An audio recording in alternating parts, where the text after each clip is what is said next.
Hello, I'm Norman Swan. Welcome to this webinar on the healthcare home. You get a chance to interact, find out what's going on, test out some of the myths and misconceptions that we may have as a panel, or you may have, or that are out there in the community. But it's on the road now. 20 in October, and the first tranche are going to be implemented, 180 by December. And so it's going on, and it's a trial. We'll discover what's in the trial, what the variations are, and explore some of the practicalities involved in implementing the healthcare home. Welcome to you all. Thanks very much for participating in one of your valuable evenings. Let me introduce the panel to you. We have, on my far left, your right, we have Walter Kmet, who is CEO of Went West, the Western Sydney Primary Health Network, who's been involved in patient-centred, I should say, medical homes for some years now, and integrated care. Welcome, Walter. Thank you. Jed Foley, who is the CEO of IPN and a general practitioner. To my right is Eleanor Chu, who's clinical lead of integrated care at Sonic Clinical Services and has also been instrumental in piloting some of the earlier models of patient-centred medical homes, which we'll talk about her experience. And last but not least, Steve Hambleton, who was chair of the Primary Health Care Advisory Group and now is on the Implementation Advisory Group of implementing all this stuff.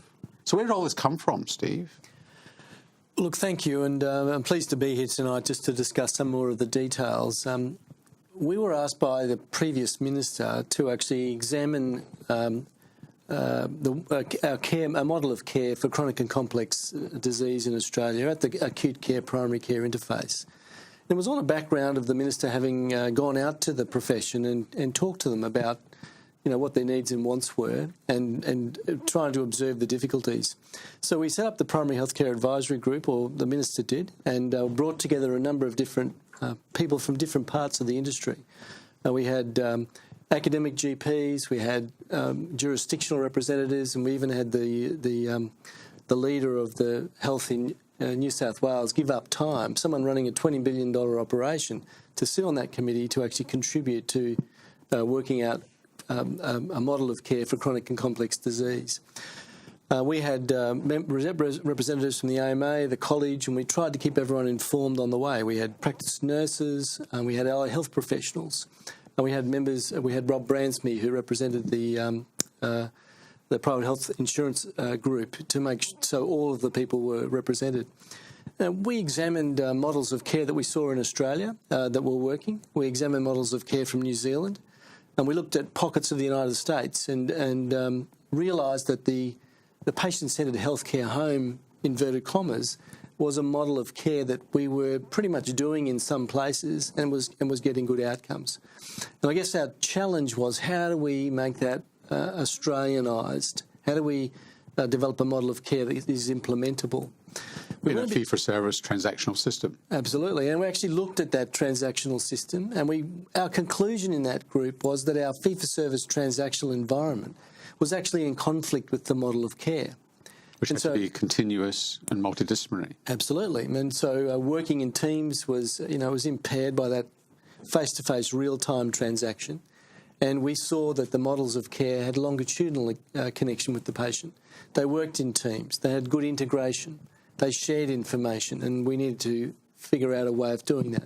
So we actually recommended a different payment structure to underpin that. But that wasn't the only change. It was also a measuring what we do and reflecting on that so we could improve the care that we gave. We'll come back to some more of the details in a minute, but I've got some questions for you, which you can answer on your web browser that you've got in front of you. So the first question I have for you is, what do you believe is the level of readiness to implement the healthcare homes? And we're giving you a Likert scale, where 1 is not at all ready and 5 is completely ready. So why don't you vote for that now?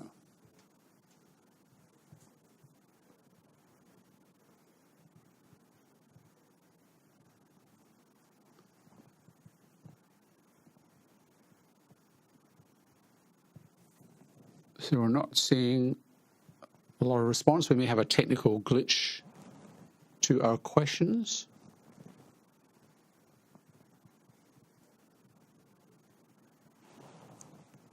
Oh, so it's coming through now on my tab. So sorry, you're not necessarily seeing it on your screen. So, well, here, a third of you are saying not at all ready. A third of you are saying, maybe a little bit ready. And another quarter of you are saying maybe middling ready. And not very many of you are saying completely ready already. So the overwhelming vote is for not very ready. We'll come back to really whether or not we're surprised by that or whether that's a myth. Of course, it depends on who you are, whether you're involved in a healthcare home or you're just sitting on the outside looking in, but that's something we don't really know. Second question is, how concerned are you about the quantum of payment for each tier? Just explain the tiers to me, Steve. Well, look, there are 3 tiers. I mean, one of the issues we had with a blended payment structure was that if there was a single payment, one size fits all, we know that that drives perverse outcomes. So we looked at what are the natural tiers for the patients that we're targeting. Tier 3, about 0.9% of the population are those with multiple chronic diseases. Those people are pretty much out of control. They're in and out of hospital. They need a lot of support. Their ability to actually self-care is not that good. So 0.9% of your population. Tier 2, these are people with, again, multiple chronic diseases, but a variable ability to care for themselves. They are probably stand to gain the biggest benefit from actually information and activation and involvement in their care. And Tier 1 was 10% of the population, those with at least 2 chronic diseases. And they're pretty much maybe early in their journey, quite a significant ability to care for themselves with information. So part of that model of care is actually patient engagement and patient activation, so they can actually contribute to their own care. And the response of the audience, of you out there, is that 45% of you are very concerned about the quantum of payment. 16%, well, basically, if you actually add it up, it's about 70 or 80% of you are on the wrong side of being concerned. Or not the wrong side, but you are concerned. So thank you for that response. You can see it there on the screen.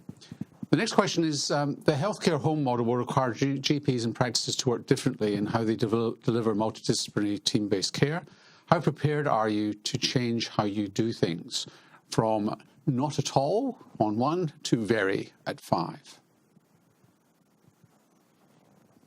And I'm going to come to Eleanor in a minute, who will talk about her experience on this in terms of the WellNet program.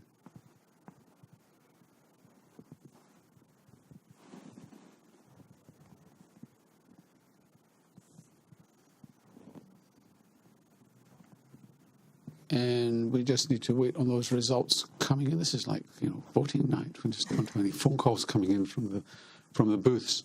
So I'm not seeing the results on that one yet. Hopefully that will come shortly. Here it's coming now. So a bit more optimistic that you're willing to play in terms of changing things. And Walter, I mean, your experience is you can't do this without changing. I mean, it's the unusual practice where you don't change what you do. Well, I think that's right. I think what we'd like to see is GPs and their practices provide a model of care that begins to accentuate the good parts of general practice, the good traditional parts of general practice that perhaps have been lost in more recent times because there's been models of care which have been driven really by the payment model as opposed to what is the best model of care. I think the team-based model requires us to think about what are the best resources we can provide, what's the best role a GP can provide, a leadership role within that practice, and coordinate that care in such a way that isn't driven by a fee-for-service model, but rather driven by good quality general practice. And I think in that respect, Australia's had a good history. So I hope that what we can do here is in a sense, unshackle some of that limitation which has been driven by payment, and allow GPs and their practices to genuinely work with teams at their practice level, and be able to provide a model of care that perhaps is a model of care that all of us would like to see, which really involves a team, involves a strong GP leadership with that team, and strong levels of care coordination, ultimately not just within the practice but also with other parts of the system. So I've got a care coordination question for you. Already some of you are ahead of me in voting for it. So care coordination is a key element, as Walter has just said, of the healthcare home. Proposes to add a new resource to assist patients navigate their healthcare and also targeting support and follow-up. Do you think it'll add value to you as a clinician? So I have a vote of that one on a Likert scale from no to kind of yes, at 5.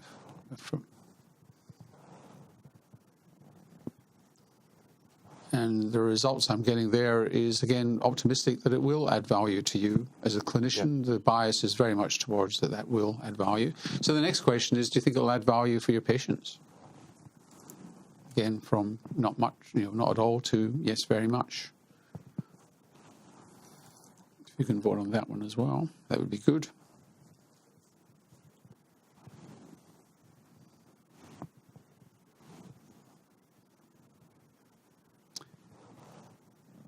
Eleanor, while we're waiting on that one coming through, let's start talking about your WellNet program. And here we've got the results coming through here. And again, a bias towards, yes, you do think that would add value to patients. Well, that's good. Some of the fundamental assumptions are kind of there. That's good. Sorry, just 1 second. Let me change this. So tell me about the WellNet program. Thanks, Norman. The WellNet program is a suite of chronic disease programs that's been developed by Sonic, and it ranges from the at-risk patients through to the uncomplicated patient with chronic disease, to the one with multimorbidity, right through to the very complex patient. And these programs are in fact delivered through the patient-centred medical home, which of course has been the basis on which the healthcare home's been formed. And I think it's really important to understand that the patient-centred medical home is in fact not a place. It's not necessarily your general practice. It's actually more that partnership that the patient has with the practice and with their nominated GP. And so it's a change in philosophy that I think underpins the patient-centred medical home. I mean, it has... That sounds rather abstract. It is very abstract. Because people identify with both the physical practice and the doctor. Well, essentially, that is the case. So the general practice is very important, but there are very key elements that underpin the patient-centred medical home, or the healthcare home as it is now. So it's very patient-focused. And that shifts that epicentre of care from the doctor, that's traditionally been the case, to the patient. So people who sit and listen to this will think, well, they'll bristle, because they'll think, well, that's my business. I'm patient-centred. That's what I do. That's what I've been trained to do. What do you think I've been doing for the last 20, 30 years?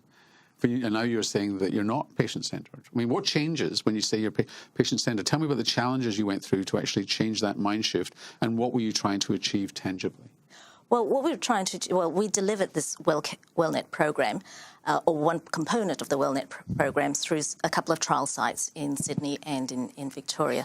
And what we were trying to do was to assist these practices to take over the key elements of the patient-centred medical home, and we ran some practice capacity building workshops with them in order for them to, take on the challenges as you've enunciated, about what is it about patient-centredness. We talked about patient engagement and patient activation.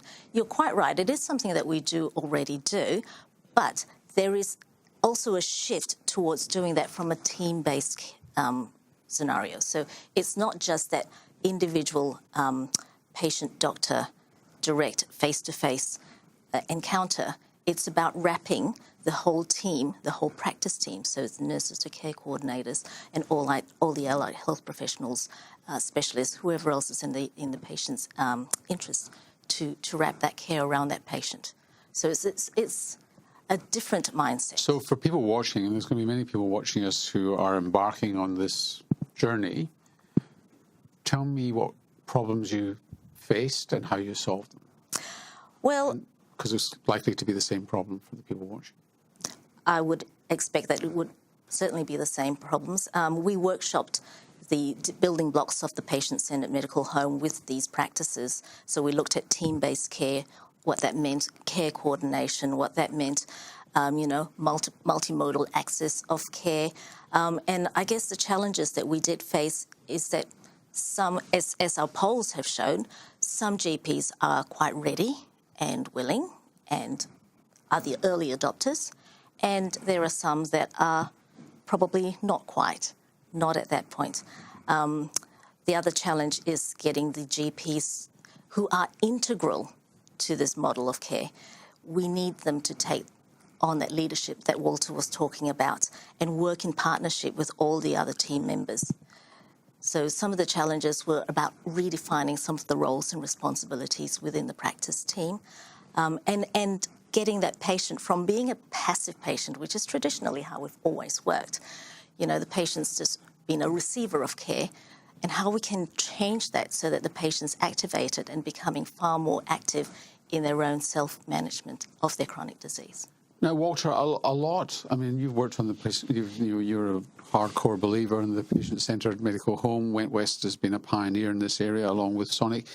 So give me more of the flavour, from the outside looking in, of the changes that are required and the challenges you face first up that you might not expect.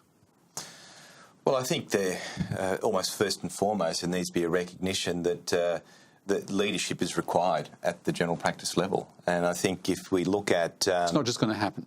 It's not just going to happen. I think there has to be an ability to invest in what does leadership mean, what does leadership mean in terms of the practice, and that leadership, how does that translate into essentially their care coordination aspect, where that practice is part of a system of care as opposed to an island working on its own and perhaps working under very difficult circumstances from time to time. Paul Grundy often says from a patient-centred medical home perspective is it should be the home for the data, the home where we understand everything about that patient and can provide resources and have the support to provide those resources to do what is necessary to get good patient outcomes. And certainly, as we've gone through the journey, I think that data element, understanding that patient, that practice population, understanding what the outcomes are for the patients that we're serving have made a big difference. I mean, some of the practices in our area that have gone through this journey have seen enormous improvements in patient care. And we ask the question, well, what are the outcomes of the care that you're providing? And I think the ability to have that data, have the ability to understand the population and what interventions and how you can provide those interventions, including care coordination, which is a very strongly evidence-based outcome. I mean, thinking about some of the recent evidence around what makes a difference to good quality outcomes, care coordination is really top of the list. How much of that do we do, and how much is the GP involved in leading that care coordination as opposed to seeing a patient one by one as they come into their room? And I think some of that change management, some of that leadership is very, very strongly very important. Jed, what are you tooling up? I mean, you've got now, 40 centres going through the healthcare home trial? 33. 33. What systematic things are you leaving it to the individual centres to do, or are you putting stuff in place? What's happening? What's your approach to this? Well, it's a collaborative approach, inevitably. So we're actively involved in the planning and dealing with the information that comes through from the Department of Health, disseminating that information to the practices, but consulting with individual GPs who are involved in the healthcare home trial, and also the infrastructure that we have in our organisation around the management of chronic disease. So we have a relatively mature but still developing infrastructure to deal with chronic disease. And that infrastructure was put in place to leverage existing funding. So you're hoping it's not going to be a big jump? Yeah, that's the idea. So the idea is to transition that infrastructure to become adapted to the healthcare home model of funding. What do you think is the biggest myth at the moment about this trial? Look, I think that this is a substantial departure from what we're doing, because since Tony Abbott introduced chronic disease item numbers, we've started to think about chronic and complex care, and we've started to begin the journey to work in teams. And get used to bundled payments. Well, and the biggest change is the bundle payment. It's a different way of doing things, and it is a cultural change. But it's what we're trying to do is formalise the relationship between the doctor and the patient, change it from episodic thinking about the patient in front of me to thinking about the patient over time. You're doing the same things. You're building the same care plan. You're interacting with the same specialists. You might be interacting with your PHN a little bit more because we do see that there's going to be an enhanced role for the PHN to support the practice and do the benchmarking and actually share the good ideas. So we're starting to think about ourselves as part of the population health delivery process rather than just a practice or rather than just the patient that's in front of me at this moment in time. So it is a formalisation. It's not that different, but we do want to measure what we do and we want to demonstrate our value. And I think part of that is actually going to be what's leading to a change in the outcome. Eleanor, in your trial, what proportion of patients in a practice got enrolled? Because, I mean, this is one of the misconceptions, is that patients might expect that everybody's going to become part of it, and that's absolutely not the case. So there's going to be a risk tool or a selection tool developed if it's not already developed. Mm-hmm. What proportion got enrolled in yours of a practice? Well, we developed our own patient identification and risk stratification algorithm, and we ran that through the practice patient lists, and we came up with patients that matched what we were looking for. We were actually rolling out the Be Well component of the WellNet program, which is targeting those with multi-morbidity, so patients with, more than 2 or 3 chronic diseases or with complications. And so we've ended up enrolling to date. We've only started February of this year in North Sydney, and we have reached 600 patients. Out of a total, 2,000 or something? No, a bit bigger than that. Because it's a multi-practice. It's multiple practices, yes. And the other question I've got, so the question then I've got is, because a GP might feel constrained by this, and Jed, I was going to ask you the extent to which GPs think, well, they know which one of their patients need to be on, and the tool might constrain them to patient.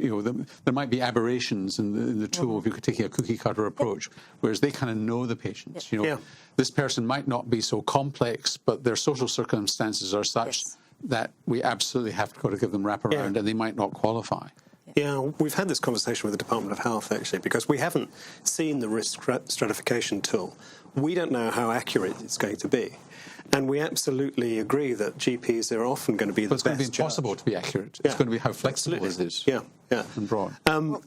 So we've argued strongly that the department builds flexibility into their model and allows GPs to select patients that they believe are going to be suitable for their healthcare home trial and that model of funding and care. So this might not get you to a randomised controlled trial perfection of science, but it might get you to a service model that works. But it's really important, and that's what we did with our WellNet program, is that the GP had a look at the list that was generated, and based on their relationship with the patient and understanding of the patient, they were able to select the ones that were going to benefit from it.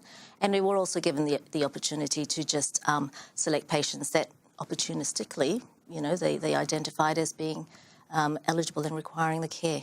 So it worked very well because it had that relationship. The other issue is we do have to have some discipline about the levels of care and the level of investment in that care. And I think one of the big criticisms of our current system is it's one size fits all. And if we can actually tailor the more resources to people who need more care, we can actually deal with some of the concerns people have about the blended payment structure, so that actually the sick people who are seeing you more and are more complicated, requiring more phone calls, get more support. And those that are less complicated, can be given the resources to look after themselves, and yet that relationship still exists and that monitoring still exists. Walter, I'm assuming that the cookie cutter approach doesn't really work. You've got to set the principles and then apply it to your own practice. Is that right? In other words, how standardised can this approach be? Well, I think, as you said, nothing is going to be perfect in respect of the tool or whatever we plan to do right at the beginning. However, I do think that the starting point needs to be that you understand your whole practice population And then from that practice population, you begin to say, well, what does that look like? What does that practice population look like? And then we get down to the point of the trial and saying, well, these are the patients that I would then categorise as the levels of patient. But I'm also talking actually about the design. You know, what does our practice look like as a healthcare home?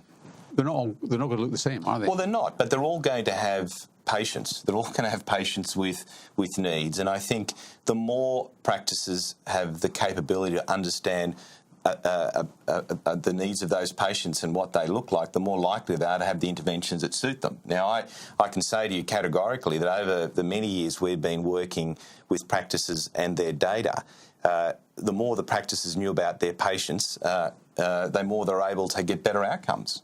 I mean, I see data from a range of general practice, around 200 general practice in Western Sydney that have data coming to us almost live. We've got data access and agreements with them to help them with their data improvement. The variation in general practice is enormous, all the way from practices that regularly don't record any smoking status, 0, all the way to practices that have 100% smoking status recorded. So I think at the end of the day, isn't it a good thing for that practice to have the tools and the support to be able to know more about their population and then be able to target the interventions that suit that population, including the idea that we know more about the patient not just because they're in front of me.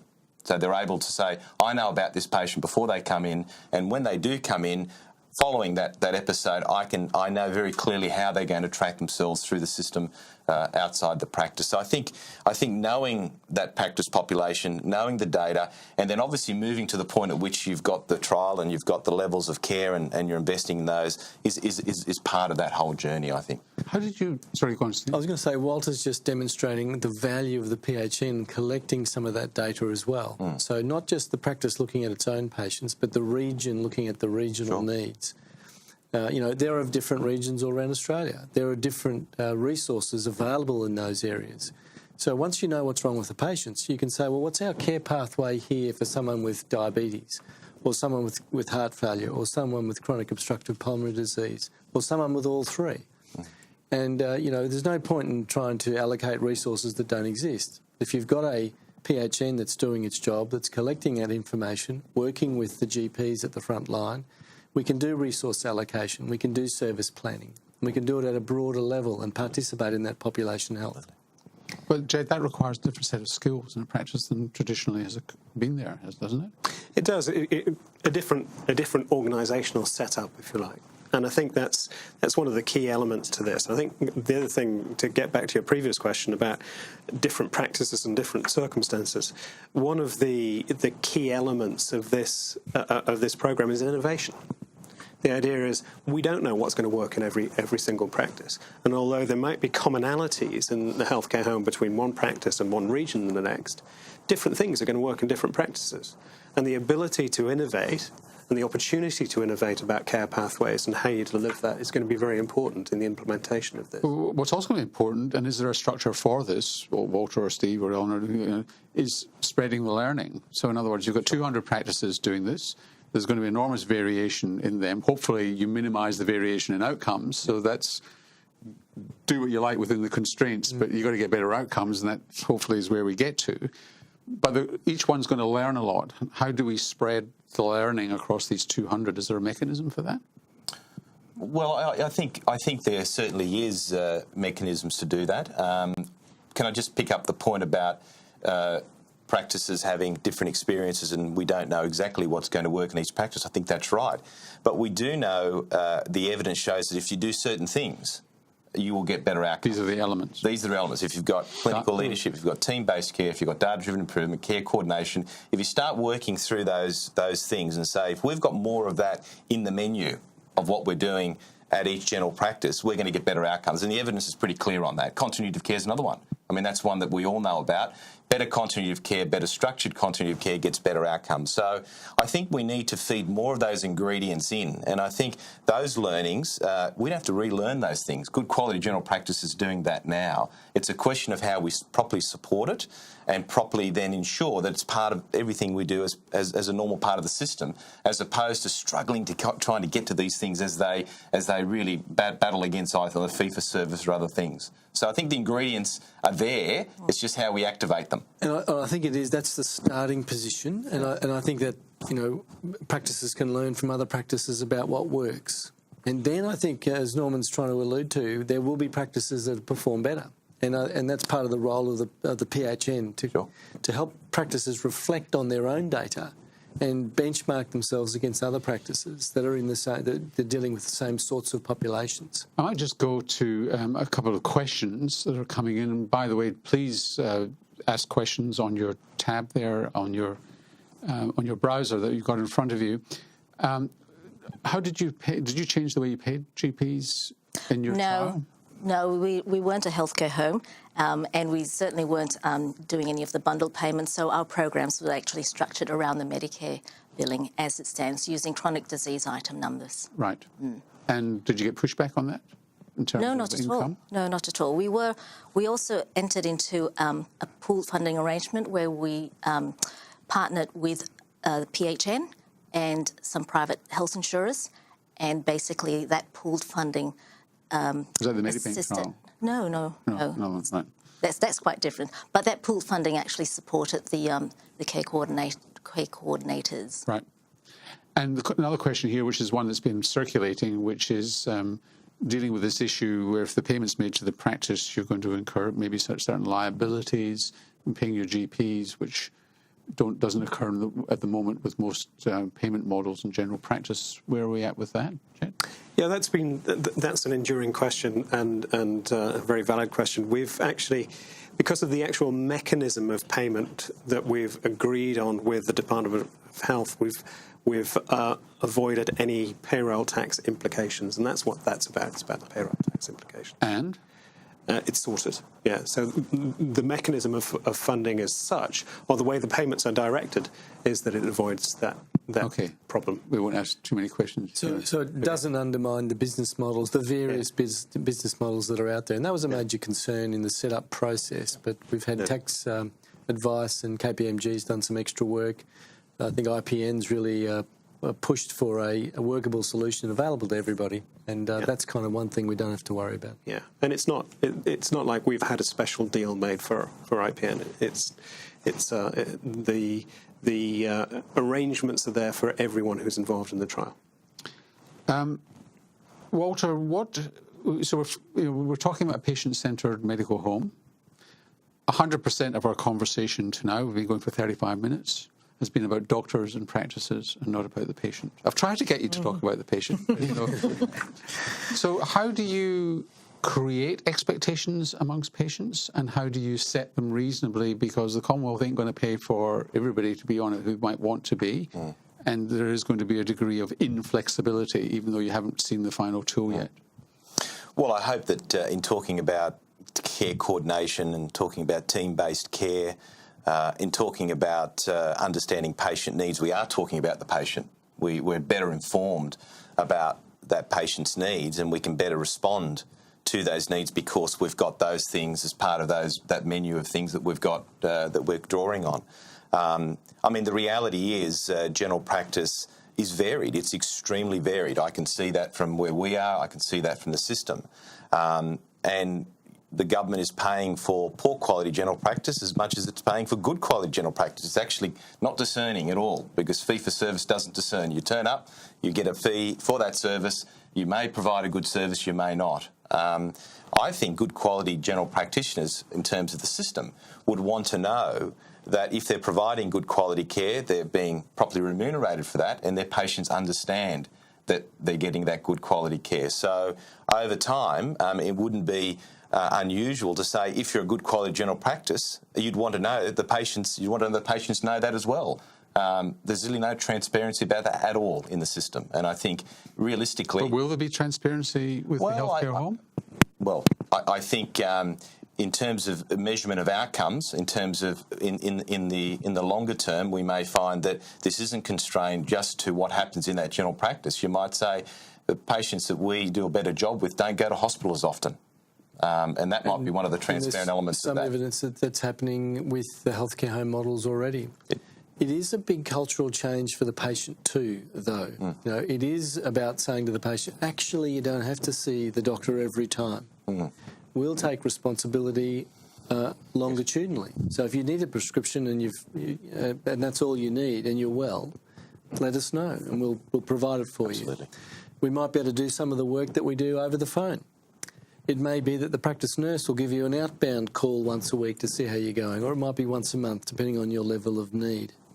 Hopefully we'll sit down with you and develop a personal plan about your healthcare that involves all of your conditions, not just a disease-specific care plan that we know, and we saw this, can be run off computer systems very quickly.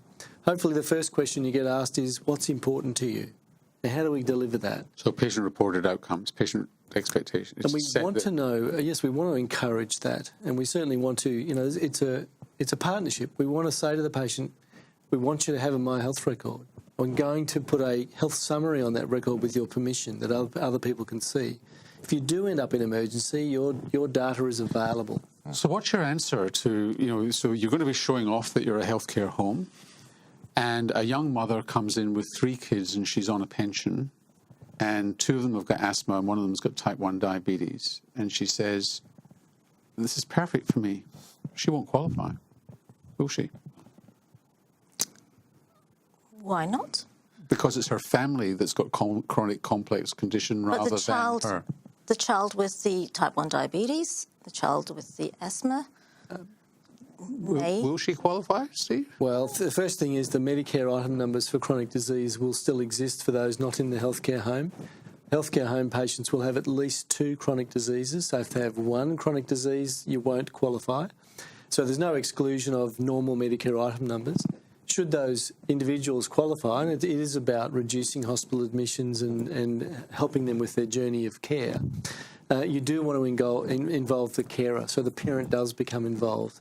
For our elderly patients, it's the patient and carers with their permission and their support structures that you want. So my question to Eleanor, since you've got practical experience of this, and I'll come to Walter as well, is to what extent did the healthcare home, the patient-centeredness of it, and the wraparound and care coordination leak, if you like, it's not the right word, but you know what I'm saying, leak to my young mother with the 3 kids who's not going to qualify for the full number, but she got it anyway because they were coming to a practice that was a healthcare home? The structure is there. So we've got nurses and, practice nurses, we've got care coordinators that are actually working within the practice. So I'm not sure what you're asking about, whether the mother is... Well, so the risk here, I mean, I think the risk here is that we've got a shiny new healthcare home. We're doing this trial. Probably the Commonwealth is risk averse. They want to try to do a proper evaluation, and if you're going to do a proper evaluation, you're going to try and control a lot of inputs here, so that you're going to standardise as much as you can, so that you can actually say what worked for what benefit for how much cost. And if the practice is in that mode, so that's not we're not saying that's a wrong thing to do. Randomised trials do that all the time. They have very rigid patient selection, so this is not an unusual phenomenon. Mm-hmm. However, you as a general practitioner or as a practice are in that mode too. We're selecting people with X, Y, and Z chronic diseases. There's bundled tiers here, and they get X, Y, and Z, and we're going to coordinate exactly the way we're talking about. I'm not going to go over the whole conversation. So my question then is, do you start to ignore, if you're in that mode, what about the woman with the 3 kids? Does she start to, do you actually, even though she's getting the chronic disease item number, do you start, I'm asking for your experience, did she start to get that kind of care as a nice side effect of being in a healthcare home? That's my question. Perhaps not directly, But there's a whole of practice change. And so there's far more focus on patient engagement. And so there's far more focus on ensuring that the patient's individual needs are actually met. So that leakage is across the board. But the program was quite directed towards those with complex chronic disease, so not directly. I can pick up on this because we've had experience in a number of our practices through running chronic disease management programs of various different methods of funding, and we would say there is a downstream effect for these people, because you actually develop capability within the practice, within the practice processes, and within the care coordinators. So you've got within the healthcare homes, you'll have nurses and care coordinators. That's not all they're going to be doing. They're going to be doing other practice processes as well. It's got to be part of the entire practice process. So you give these skills to the practice. They become better at chronic disease across the board. Because that's what you're looking for, is practice transformation, irrespective of your trial group. Couldn't agree more. And I think, where we started with this many years ago was exactly there. Was exactly around how do we transform the model of care for the whole practice, so all of that population within the practice benefit. And presumably for your chronic disease item, you get more efficient at it. Well, you so do. You actually get more bangs for your buck. And there's a whole stream of work that PHNs do with practices around how they can effectively be providing all of the items of service relative to the needs of that patient. And that's a financial benefit as well as it is a patient benefit, because you're able to have the income to use for those services. So I just want to go through a couple of questions, if that's all right. So Gavin Jairan asks quite sensibly, I think Gavin thought that we perhaps eluded a little bit the question about payment and the payroll tax. So the question is, it still doesn't explain how contractor GPs will be paid. Well, first thing to say is contractor GPs don't get paid. They pay for serviced officers from the practice. So the way the payment's structured, it will go through the doctor in the normal way. The distribution will be different, but it isn't the practice paying the patient. It isn't the practice paying the practitioner to see a patient. That's the problem we had, and that's the problem we identified straight away. And how will it be decided what the GP gets for his or her role in the... And that is a very good question, and that's part of the difficulty of each practice, about what resources they're going to contribute to over and above what they're doing now. So there'll have to be a conversation between the GP and the practice to come to an arrangement that works. The intention is that both are better off, not just one side. There's almost a role here for what in hospitals for staff specialists would be a private practice fund, which is the way of doing the full payment, which would not be a payment to the doctor from the practice. In fact, some of those elements will occur. Some practices have said to me, we're going to put aside a pool of funds just in case the primary doctor doesn't see the patient and someone else does. Certainly the practice nurse will have a strong role. If practices have got physician's assistants, there's a role for them. Nurse practitioners could come into play. There could be other parties within the practice that could actually help the doctor do the job. If there's a pharmacist that works within the practice, they would have an enormously beneficial role to actually take some of that load off the GP of the routine work that we do. So James Conroy asks, we're hearing, I could have asked this question, but James, you've asked it. We're hearing a lot of jargon. Give us an example centred around a specific hypothetical patient and the benefits for them. Well, we had a patient that was identified with chronic disease, being diabetes, and that patient had been seeing the general practitioner at the practice multiple times, was identified as having, complications as you do with diabetes, and was enrolled in our WellNet program. And after the meeting with the nurse and having a full health assessment and building a bit of a relationship with the patient, the patient actually confided to the care coordinator that he hadn't actually been taking his insulin, but he didn't want to tell the GP because he felt that the GP... So the difference was coming in contact with more clinicians as part of the process. But I think it was also that there was time set aside for him. He had the ability to talk to the care coordinator and tell his story. And, that patient-centeredness is what it's all about. It actually drew him out, and it actually brought out a really important element of his care that was missing. So the patient was appreciating the attention. Do you want to add to that, Walter, in terms of the experience you've had in Western Sydney? Yeah, we can certainly add to that by saying that where we've invested in better teamwork, we've basically allowed patients more time, as Eleanor has said, to assess and to have that relationship with the team, not just for the period that they are there with the GP, but also with the broader team. And we've seen enormous benefits, for example, teaming up pharmacists with general practices in the general practice setting, where we've installed the ability to those data capabilities in the practice, where a pharmacist has worked with the GP to identify patients with many medications, has worked with the GP around what recommendations they could make around medication use, as well as dosage and all these other things that some of these people have very good expertise in. And in those instances, I mean, we've got evidence now over 12 months of 25% deprescribing, 25%. And that's because it's just not about the technical issue around whether it's the right dosage or it's the right medication and so on. It's then about the issues around compliance. It's around pharmacists working with the patient around perhaps that asthma compliance, the asthma medication compliance, or the diabetes compliance and so on. So this is about really extending the ability of the team to work with a patient and work with a GP, where the GP is in a genuine care coordination leadership role, rather than to fit everything into one piece of a 6-minute or a 10-minute or whatever it is. We can put it aside. It could be 20-minute consultation, but you're really bringing real expertise and real time to the patient, and I think the patient can respond to that in a much more effective way, and that's been shown in evidence. And any patient resistance to this? Because they're used to seeing the GP? Not at all. The patients absolutely love it. They love the fact that someone really cares about them.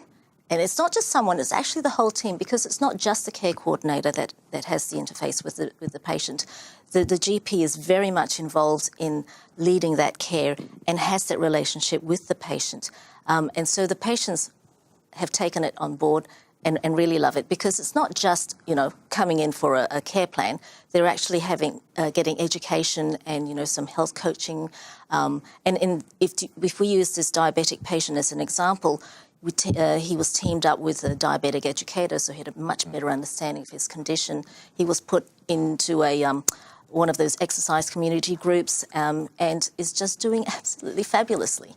The care coordinator in a healthcare home might be on the phone saying, I noticed you couldn't get to the diabetic educator. Is there a problem? Can we help you? More anticipatory care. We don't make outbound calls very often. We could. And is there any difference in the experience of the patient when they actually have to go to hospital? Hopefully the healthcare home is minimising acute on chronic problems which require hospitalisation, but does the hospital experience change? Are we dealing better with that interface which is so problematic? Well, I'm hoping that there's that relationship with the GP and the practice. So, often our patients go off to hospital. But how did you deal with that problem in the WellNet program? I mean, that's hope. What did you actually do, if anything? I'm not criticising if you didn't, because you're focusing on other stuff, but did you actually address that interface consciously in the program? Well, we had the enrollments component. So the patient actually had a formal contract, I guess, with the nominated GP. So I think that builds that relationship to such a solid form and at a formal level that, you then identify with that general practitioner and with that general practice. And I think that is what secures that transferability from the hospital to the general practice. And as part of the contract in a healthcare home, there will be a shared health summary. It's expected to be up to date. Yeah. It will identify the GP. There will be a care plan. The care plan is expected to be shared and discoverable. So an emergency medicine physician... And are we dealing the hospitals into this discussion? Absolutely. Absolutely. Absolutely. And I think that shared care planning element is a key aspect of it. And I think there is a role for organised primary health care, if you like, if we can organise primary health care together with other parts of the system. And this is where I think PHNs do have a very important role in integration and coordination of care. And we've seen where we know more about, where GPs know more about what's happened to their patients.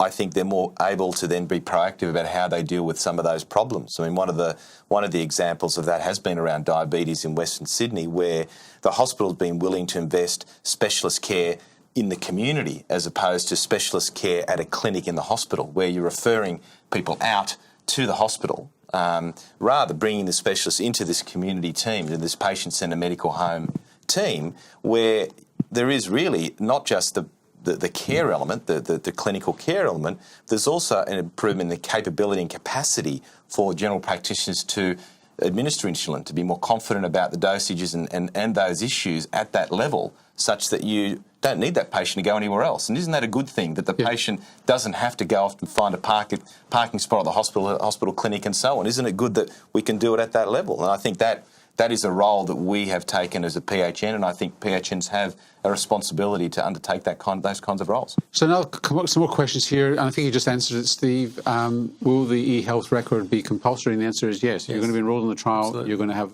a My Health record. Well, everybody's going to have a My Health record. Everyone anyway, will have a My Health record by the end of next year, unless you opt out. Right. So that's that one answered. Another one, slightly sceptical one, to you, Jed. Who decides on the stratification tool? Will the tool be developed by Sonic? The cynic in me thinks that Sonic will be well placed to buy up all the small practices that go under with this new system. No, the risk stratification tool specifically is being developed by the CSIRO. It's not a Sonic tool.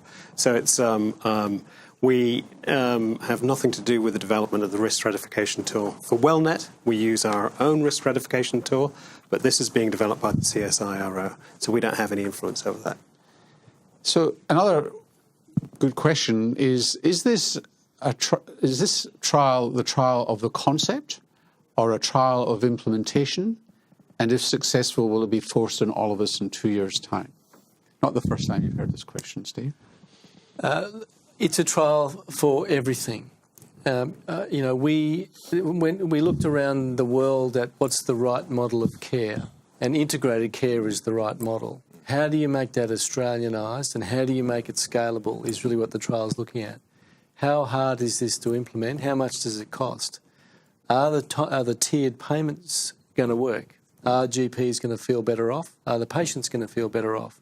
Because if that quadruple aim is not delivered, better experience of care, better income for the practice, better outcomes for the patients, and better population health, this won't fly.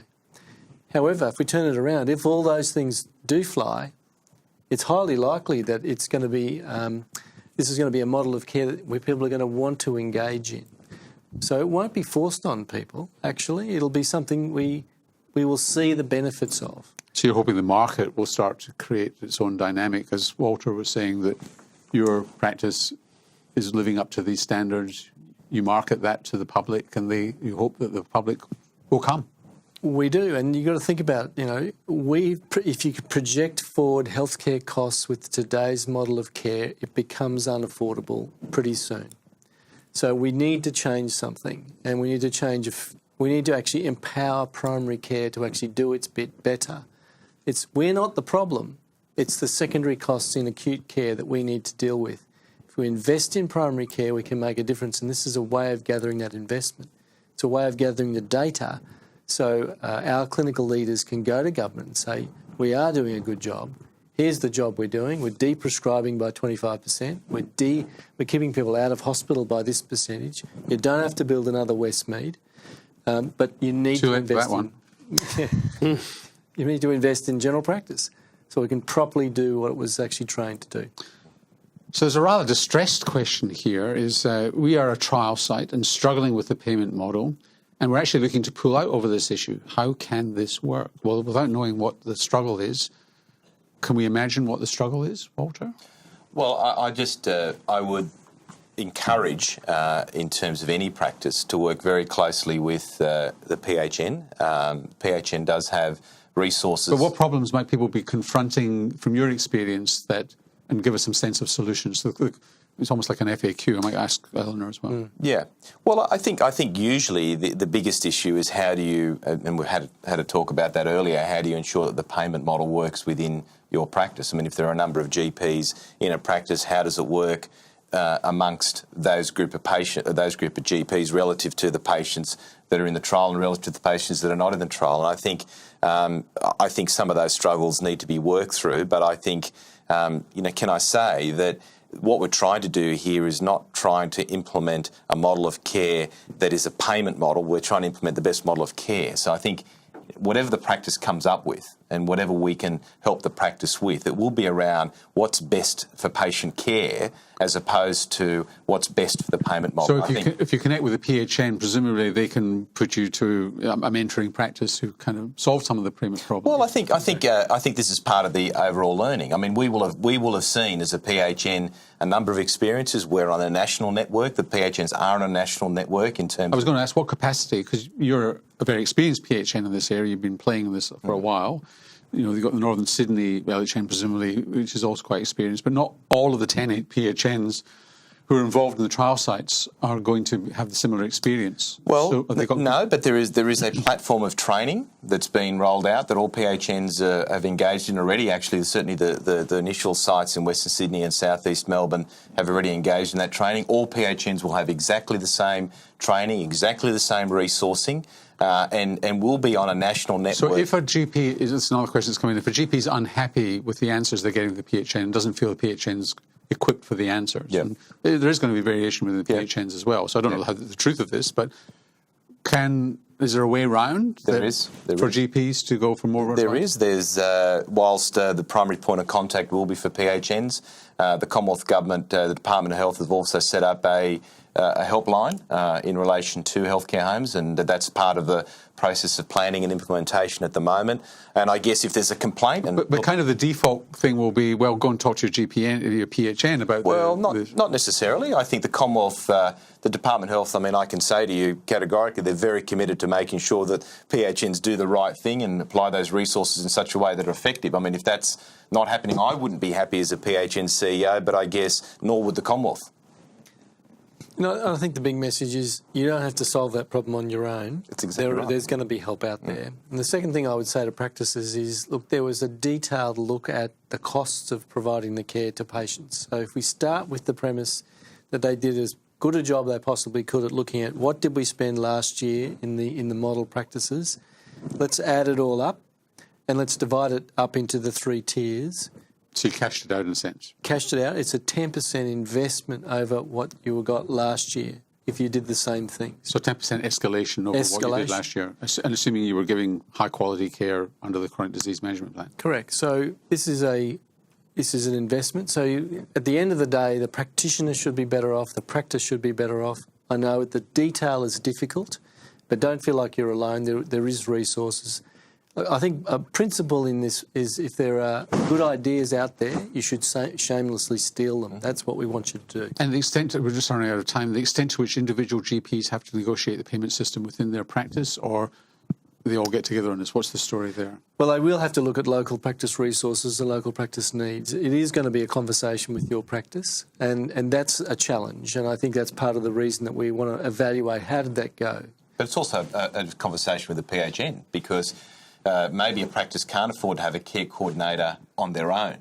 Maybe a practice can't afford to have a clinical pharmacist on their own. But the trial sites in that area might say, look, I think we'd benefit from that resource. How do we work together in an integrated way as opposed to trying to do it on our own? And I think that might seem counterintuitive in terms of the competition of small general practices, but actually could be quite effective.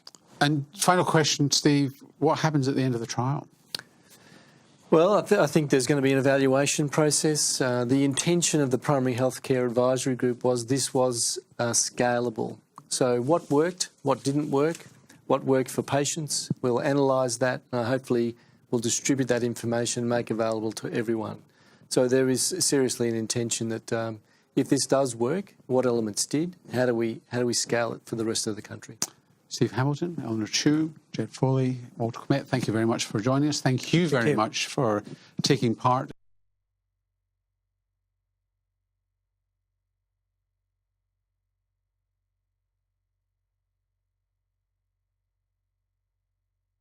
Discussion, and we look forward to future discussions about the successes and challenges of healthcare homes. I'm Norman Swan.